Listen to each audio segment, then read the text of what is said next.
My name is Calypso and I'm coming to you from snowy Berlin. I just spent a month in Japan and I want to give you a guide how to travel around Japan as a knitter, where to find wonderful knitting shops, what to expect there, and what kind of yarns you will find. I just had a wonderful time in Japan exploring knitting there. The knitting culture is just incredible and I want to share that with you so that you don't have to do endless searches on Google when you travel to Japan. Just watch this video and you'll be fully prepared to have a all-around knitting experience in Japan. But let's do that from the inside, because inside is more cozy. Welcome back to my channel. In this video about Japan, we will focus on Kyoto, and in Kyoto we will visit 5 yarn shops. This is the second guide for knitting in Japan. The first one I made was about Tokyo, and in Tokyo I visited 8 yarn shops and described and showed them to you in the first video. This time we're going to visit 5 yarn shops in Kyoto, so come with me and enjoy. At the end of this video I will show you some places and give you some examples of where you can sit down, relax with your knitting. I will show you some places in nature and also maybe some cafes. So let's see what I have for you. The first shop I want to go to with you is the shop Kinno Hitsuji in Kyoto, and this was really my favorite of all in Japan. Together with Shirakawa was also really high on my list. Shirakawa was in Tokyo.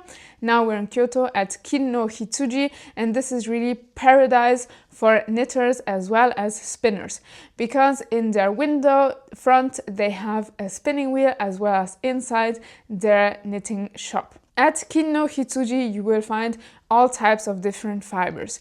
You will find mainly natural fibers, and you will find yarns that are ready for you to process, to continue processing in case you like to start the design or the making process from zero. At Kinno Hitsuji you will find yarns that are really plain and blank, many also one-stranded yarns, or I believe also hand-dyed yarns. No, I mean hand-spun yarns, because this grayish brownish yarn that I found looked like a little bit hand-spun because it still had some tension maybe from the spinning wheel. And you will find yarns with different textures. Most of them are kept blank, ready for you to be dyed, for example. So this is really special about Kinno Hitsuji. Next, at Kinno Hitsuji you will find yarns from the brand Malabrigo. Malabrigo is a brand from South America, I believe. I don't remember exactly which country, but they have wonderful hand-dyed yarns. For the most part, I think that their yarns are hand-dyed in many different colors, and I'm sure you'll find something for your taste. Malabrigo is also rather known in Europe. Also at Kinno Hitsuji you will find yarns on cones, 100% wool on cones, and this is quite common in Japan to find yarns that are on cones, which is quite practical for knitting. Also, you will find yarns from the brand Cascade, and I have knitted in the past with Cascade. At Kinno Hitsuji they have a huge variety of colors from this brand. I knitted, I think, more than 10 years ago for sure, a cape with Cascade yarns in yellow, and I'm really satisfied with that yarn. I still wear this cape, and although the yarn that I bought that time, I bought it in Canada and Montreal, so this must have been really a long time ago, beginning of 2010s, something like that. I bought this yarn, and this cape, I still use it. It is still in good quality, good shape. Also at Kinno Hitsuji you will find plant-based yarns that are kept plain, such as, for example, cotton, many different cotton yarns that are white and natural, ready for you to dye, and also silk yarns ready for you to dye or to just use in their natural state. Why not? If you're rather new to knitting and spinning, Kinno Hitsuji is also a really nice place just to learn and experience the whole process of making yarn, because they have 2 spinning wheels at least inside their shop, and also they have other utensils, tools to make yarn, such as, for example, a carding machine and also a blending board. So that kind of can trigger your imagination and inspire you, and also teach you how to process fibers to make them into a finer yarn. Next, you will also find some plain and natural fabrics at Kin no Hitsuji, and also many different colors or powders, I believe, for dyeing. So if you're into dyeing, I recommend you go to Kin no Hitsuji and you can get all your supplies to dye your yarn. So you really have the full package at Kin no Hitsuji, from the fiber to the processing of the yarn, the mechanical processing, and then the dyeing. You will have everything you'll find at Kin no Hitsuji, which is great. And also you'll find inspiration with books and magazines. In Tokyo, I bought some Japanese knitting books, so if you're interested in them, I quickly showed them in the video about Tokyo yarn shops, but if you want to have a closer look at these books, then write me in the comments and I will be happy to make a video about these books on this channel. At this wool shop, you will also find hand spindles, for example, and also hand spun yarns, which were hand spun in Japan. So these yarns are really one of a kind and really precious and special. I looked through them and my partner bought, I don't remember, but maybe 4 or 5 skeins of these hand spun yarns, which are really beautiful. They were not too much on my kind of preferred color scheme, but they totally matched his favorite colors, so that was great. And I'm really excited to see what he's going to make with these hand-spun yarns that he will combine with some other yarns that we found at another shop in Kyoto, but more later about that. And yeah, these hand-spun yarn were just incredibly pretty, really nice, really special.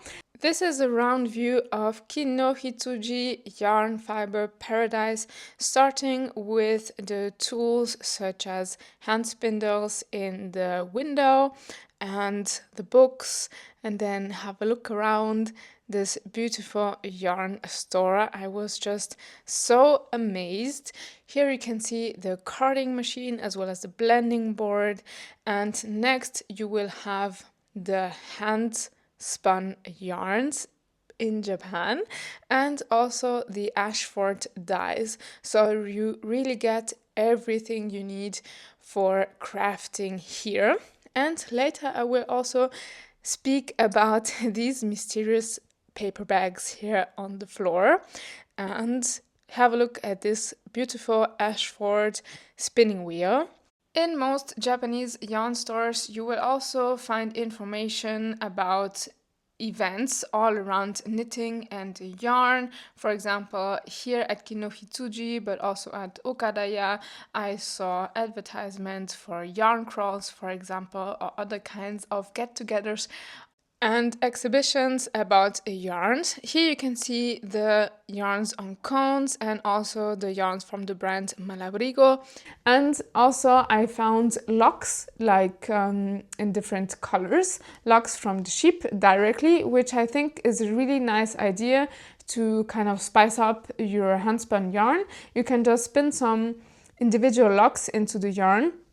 The locks are in different colors and they're a little bit shiny, so this can give some extra texture or some extra interest to your handspun yarn. I have never done that before, but I'm really looking forward to doing it, and I will show you in a second what kind of yarns I got for myself at Kin no Hitsuji, and you will also see what kind of yarns my partner bought there. And the most impressive part of Kin no Hitsuji is when you come in, the whole wall on the right side. This wall is just hand-spun fibers. It was a dream for spinners. Fibers for you to spin on your spinning wheel in an incredible variety of colors, either melange, like variegated fibers, or also plain colors, one single color. They had so many different types of fibers, of breeds, so that was really interesting. And also you can see how the different breeds behave and what the fibers look like depending on the breed. Some fibers were rather fuzzy and had a lot of halo, and others were really slick and nice and like clean, or I don't know how to express it, but yeah, so that was really interesting and really difficult to decide. Do I want yarn also depending on how it is processed. So if it's a carded yarn, it will be more fuzzy and will have more halo. Or if it is combed, of course the fibers will lie all in the same direction, so your fibers will look differently. Here I lack some of the English vocab, I'm sorry, but so if the yarn is combed, like this one that I bought, you will see that it is shiny. So depending on how the fibers are processed, the yarn will have less or more or less halo. So fibers that have been processed on the carding machine will be much more fuzzier and more like clouds. And yarns or fibers that have been combed will look more like this because the fibers all lie in the same direction. So this is the color that I got for me. I got 4 of these. I don't remember how much this is, but maybe this is 100 gram per thingy. I don't know. It looks like you could put your makeup on it with this. Well, I don't use makeup, but yeah, it's super soft. The colors are super shiny. This is 100% merino. And I want to combine it with this chocolate dark brown, which is also super shiny and merino. And as you can see, these fibers, that they are really nicely combed. And I also got myself some locks. So you can see this here is neither combed nor carded. This is just the natural locks from the sheep. And yeah, in these different pinkish red shades, and you can still feel, this is the first time I unpack it, it really smells lanolin, like sheep, and you can really feel the lanolin on your fingers. So this is super nice. I'm not sure how I'm going to process it, but I think that I will just spin it into this, like this. This will fit really nicely together. And this is 100% wool, obviously.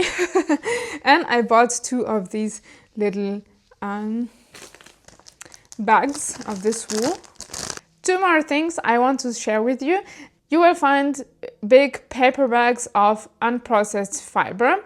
So fiber that has been, I believe, washed maybe once or twice because it was free from debris or free from grass and stuff like that. So rather clean, but it was for you ready to process, to comb or to card. And it was kind of funny because in Japan, in most wool shops, you'll find the information about the yarns in katakana. Katakana is one of the writing systems of that Japanese people use. Katakana is used to write foreign words. So the whole time I was kind of guessing what the katakana mean, and one of these unprocessed fiber bags was Shetland wool, but in katakana you write that shetorandu. So I was really reading the tag and like my brain was processing and shit, and I was like guessing, and then in the end it came to my mind what it was supposed to mean. So this was kind of funny. Shetland.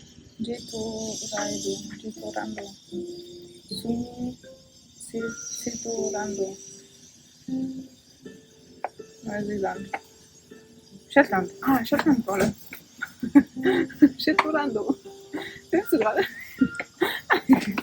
At Kino Hitsuji, they also have German yarns for socks.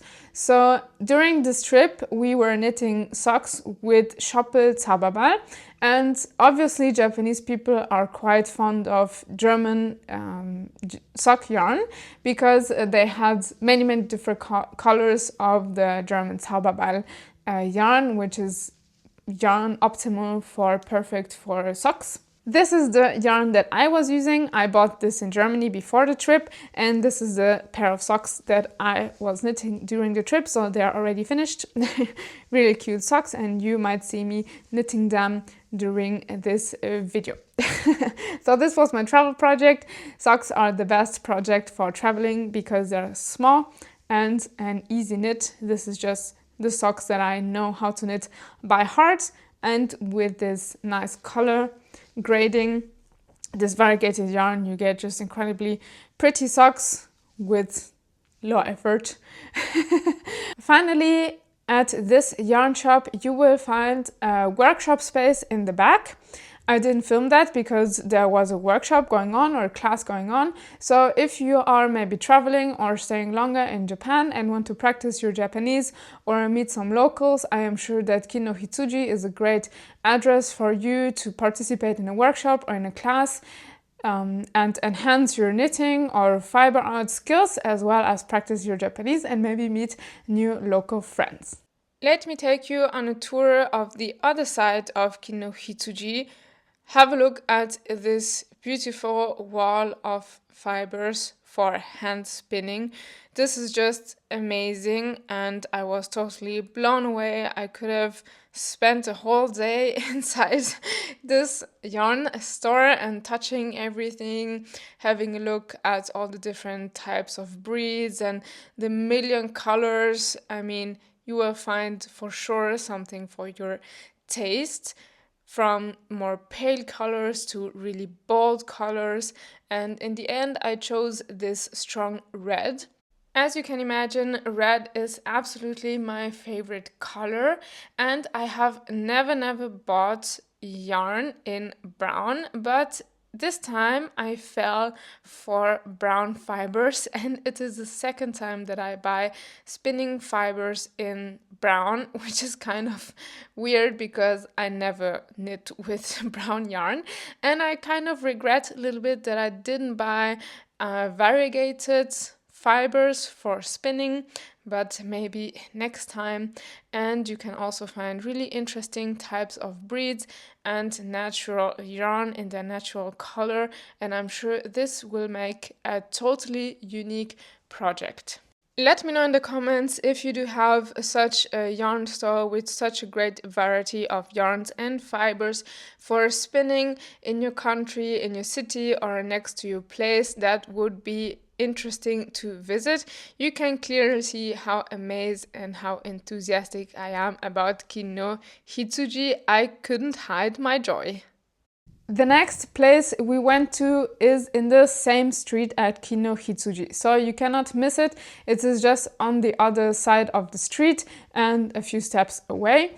This department store is called Yamaguchi Chubee, and it is not only about knitting, it is a department store, I would call it, with 3 or 4 floors. So in the back of the first floor or ground floor, I don't know how to call it, you will find all the knitting supplies and the yarn. So when you come in, you will find fabrics, but you have to go more to the back to find the yarns.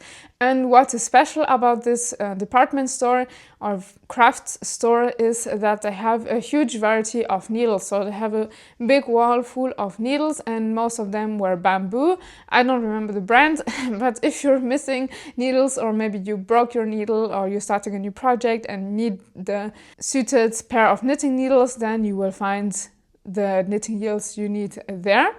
The yarn variety was not so much my taste, and they had a nice selection of yarns. It was rather small, and they had also some samples, but also a lot of crochet samples and some knitting samples. The yarns were not so natural, so they had also yarns that were maybe a little bit lower price range with more acrylic or more synthetic content. But I mean, it depends on your taste, also on what is accessible to you. Knitting shouldn't be an exclusive hobby, but a hobby or a passion that is accessible to everyone. So at Yamaguchi Chubee, you might find yarns that are a little bit more affordable, and also yarns from Japanese brands. I think they have a nice mixture of different brands and different types of yarns that could match different kind of tastes. So that's a nice address, and because it is just across the road from Kin no Hitsuji, I mean, it's worth a visit. Also, if you're into fabrics, you will find so many different kinds of fabrics, and the staff there was really nice. So if you're into sewing maybe as well, this is the perfect address for you. Shop number 3 was Itokotobako. At Itokotobako, you will find many Japanese yarns. First of all, interesting about Itokotobako is the building and the style of the building. Everything is wood from the outside and from the inside, so I think that it is an experience to visit Itokotobako because it is totally Japanese yarns and rather dark woods, wooden floors, wooden walls, everything wood. So that was really nice. It created an interesting atmosphere, really special atmosphere.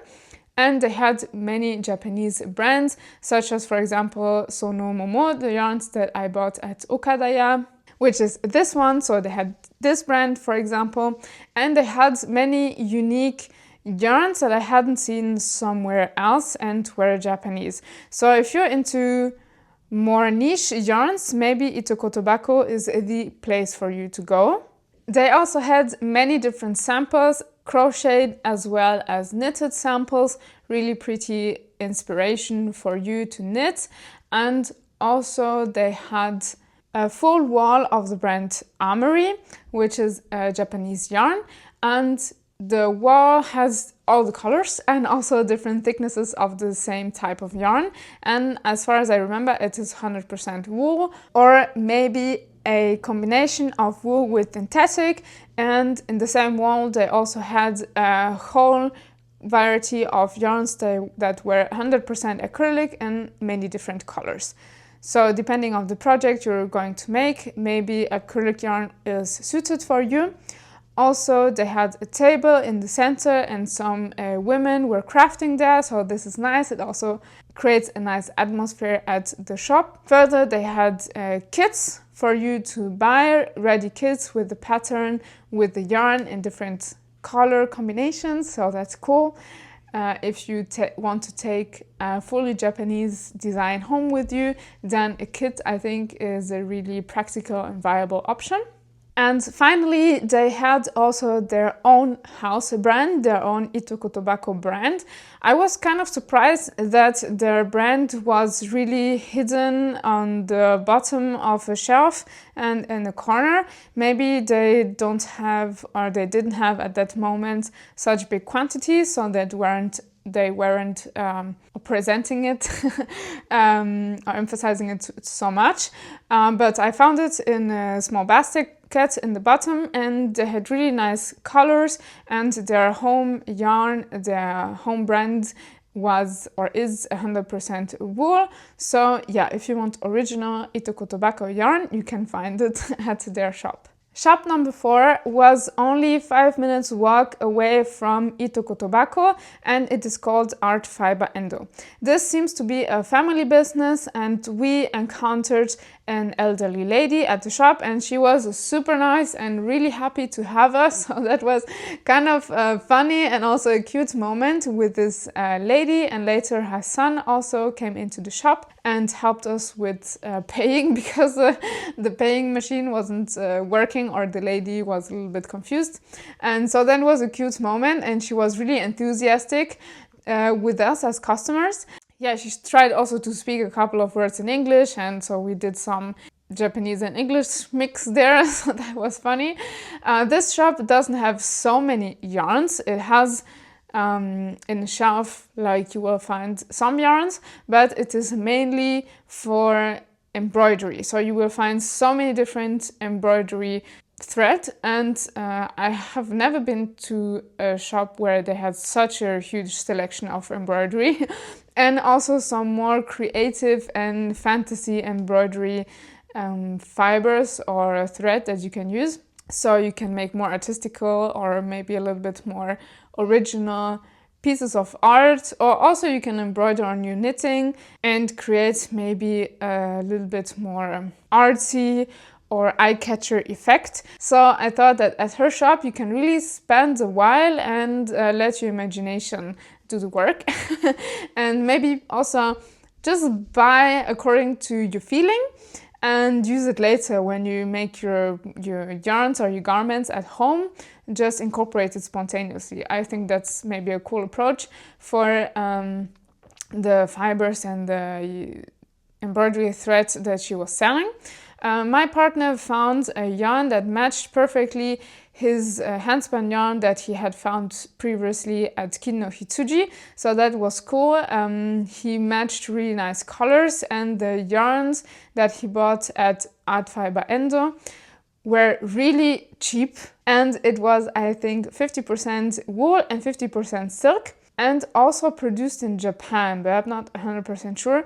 But he bought all of it, but because it was really cheap. So I think he bought 2 skeins of 700 gram in blue and 2 skeins of 700 grams in green to combine it with his handspun yarns. And I mean, he will have a lot left because yeah, it was just a really good offer. So that's an interesting place to go to maybe think a little bit outside the box and leave a little bit your comfort zone regarding your crafting. And finally, shop number 5. We were just touristing and walking around at Teramachi Dori. Teramachi Dori is really downtown in Kyoto, the shopping area in Kyoto where you will have these streets and with all the shops you can possibly imagine. So it's really touristy, but also Japanese people go there. And we just walked by the Nomura Tailor house. So there you will find a whole wall of yarns, mainly Japanese brands, and also some packages with bigger quantities of the same yarns. So that's a nice place to go if you don't have too much time. You can just walk around at Teramachi Dori, where you will certainly go if you visit Kyoto. And at Nomura Tailor House, they have mainly fabrics, so the rest of the shop is only fabrics. So if you're into knitting and sewing, this is a good place for you to go. As you can imagine, of these 5 shops that I just presented to you, my number 1 favorite was Kin no Hitsuji. But in Japan, you can also find a yarn at other places, such as, for example, the Botanical Garden in Kyoto. So we visited the Botanical Garden in Kyoto and we came across a market of handmade, artsy, cute stuff in Japan, so handmade objects and all types of crafts made in Japan. So this is a nice place to see what local people make with their hands. That was really interesting and nice, and you can also easily talk to people and to locals in Japan. So that was a total coincidence. We didn't know that there would be a market, a handcrafts market at the Botanical Garden, so we were kind of lucky. And at this Botanical Garden, I met Chii, or the lady behind the hand-dyed yarns, Chii, and she was really cute. She had a small stand with her hand-dyed yarns and also some accessories that she had crocheted herself. So she's more a crochet person, but you can follow her on Instagram and have a look at her hand-dyed yarn. So that was cool to also meet a true local Japanese fiber artist who is dyeing her own yarns. And I wanted to buy something to kind of support her and also as an authentic souvenir from Kyoto. So the yarns that I bought from Chii is this one, or are these ones. This is 100% wool and hand-dyed, super soft, super nice. I really liked the colors, and I've already winded 2 of these, so I had 4 skeins in total. This looks really cute, but of course this is not enough for a full project, or I mean for a full sweater. So at Okadaya, you will see in my first video, in my Tokyo video, you can have a look into the mall, crafts mall Okadaya. There I bought these 2 balls of Daruma yarn, so this kind of goes nicely together. In my Tokyo video, I also go to the original shop of Daruma yarns, and I bought these really with memory because I hadn't these yarns on me or with me when I bought these, so I'm kind of lucky that they really match, and I want to combine all of this together, this nice blue with these colors here. Let's move on to the places that are suitable for knitting, relaxing in Japan. First place would be a garden, such as, for example, the Botanical Garden. So right after buying this, I sat down at the Kyoto Botanical Garden and winded these balls here. And my partner was knitting on his Schoppel Zauberball socks. And I can also recommend all places in nature, basically. In Kyoto, we also sat down with coffee at the river and just enjoyed a little bit the sun and the good weather, and also the sound of the water of the river. So the river in Kyoto is just a wonderful place where many Japanese people meet, and also tourists like to walk along.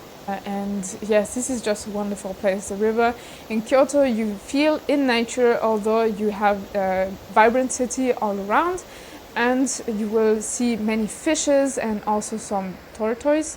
Experience nature really and also some really cute and cool birds you can see there at the river. So we sat down and knitted there. And let me show you some other places.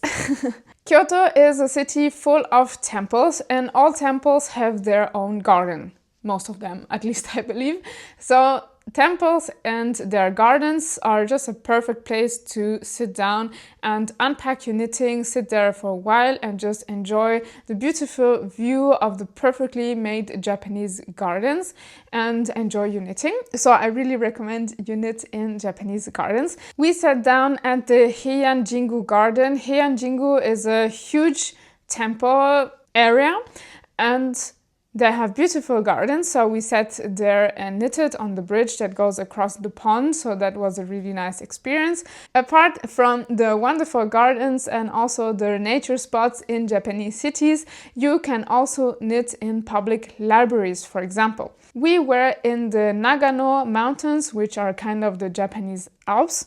And in a small village called Kiso, we did some hiking there, and one day it was raining so much that we went into the public library of Kiso.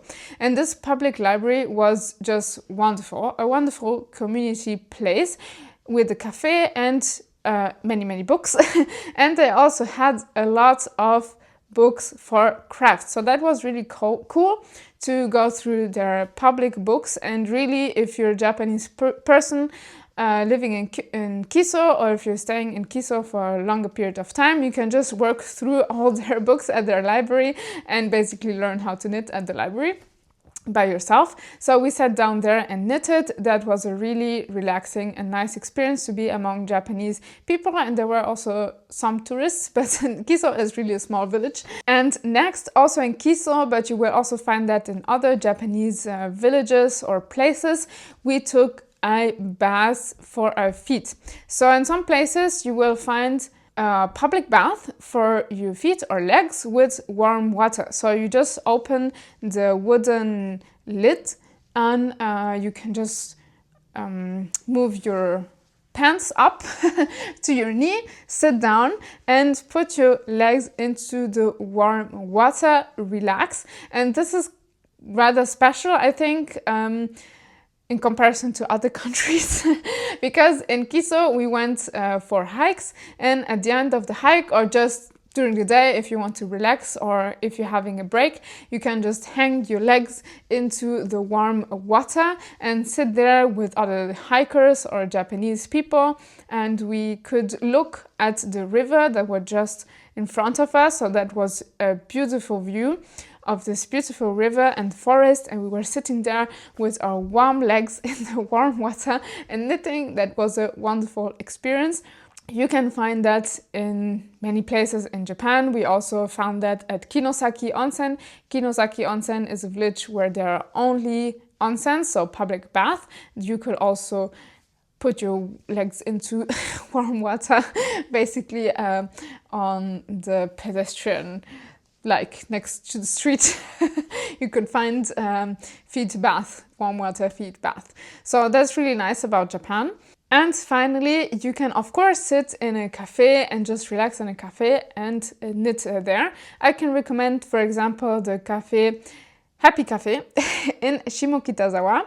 This is a really cute cafe in Tokyo, in the district Shimokitazawa, and they have hammocks and the nice tatamis where you can where you have to take off your shoes, and pillows, and you can sit down and really relax. Maybe you can recognize it, but I do have myself a futon sofa, so a futon couch. I've had tatamis, natural fiber rice tatamis at my home for 5 years now, and I really love it. I didn't want a synthetic couch, so I bought myself futons and rice tatamis, and this is so comfortable and such a nice feeling to sit here and knit, and you can experience that of course in Japan. So I recommend the cafe, Happy Cafe, where you can eat and knit, lie on the hammock, sit on the tatamis, also read some books, look out of the window and just enjoy your knitting. I'm finished with this video, and if you want to follow along more knitting and travel adventures, then follow this channel, subscribe this channel, leave a comment, recommend these videos, share these videos with other knitters. And I recommend that you also follow my channel in German, because on my channel in German I will be posting many more videos about the traveling in Japan, and you can see us knitting and walking around and traveling through Japan, visit many landscapes, many places, and experience Japan really deeply. So it was a really great experience staying 1 month in Japan. It was my second time in Japan. I had already traveled to Japan 10 years ago when I did my 6-month study abroad program in Tokyo. So I do speak some Japanese, and this was really useful to get around Japan and also talk to other fiber enthusiasts like me, knitting enthusiasts like me in Japan. I hope you enjoyed this video, and leave a comment, subscribe, leave me a like, and see you in the next one. Bye!